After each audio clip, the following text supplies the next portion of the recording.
2025 വർഷത്തിലെ പൂരം നക്ഷത്രത്തിന്റെ വിഷുഫലം നോക്കാം. പൂരം നക്ഷത്രക്കാർ ചിങ്ങക്കൂറിൽ പെടുന്നു.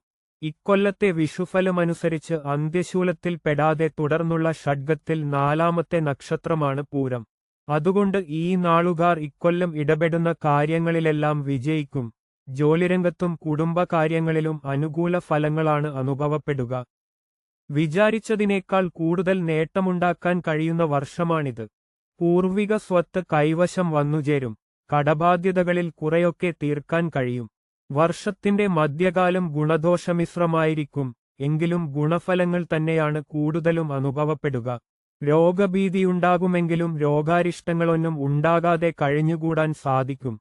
പൊതുവെ സന്തോഷകരമായ ദിവസങ്ങളായിരിക്കും. വരുമാനത്തിനനുസരിച്ച് ചെലവ് നിയന്ത്രിക്കാൻ ശീലിക്കണം. ജോലികാര്യങ്ങളിൽ കൂടുതൽ നേട്ടമുണ്ടാക്കാൻ കഴിയും.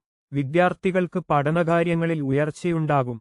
കാര്യങ്ങൾ വിചാരിച്ചതുപോലെ നടക്കും. കുടുംബകാര്യങ്ങളിൽ പൊതുവെ അനുകൂല ഫലങ്ങളാണ് കൂടുതൽ ഉണ്ടാകുക. കുടുംബത്തിൽ സ്വസ്ഥതയും സമാധാനവും നിലനിർത്താൻ കഴിയും. വരുമാനത്തിൽ വർധന അനുഭവപ്പെടും. സാമ്പത്തിക കാര്യങ്ങളിലും പുരോഗതി പ്രതീക്ഷിക്കാം. ഏറെ നാളായി ആഗ്രഹിക്കുന്ന പല പദ്ധതികളും പൂർത്തിയാക്കാൻ കഴിയും. വിനോദസഞ്ചാരയാത്രകൾ നടക്കും. അധികാരികളിൽ നിന്ന് അംഗീകാരം ലഭിക്കും.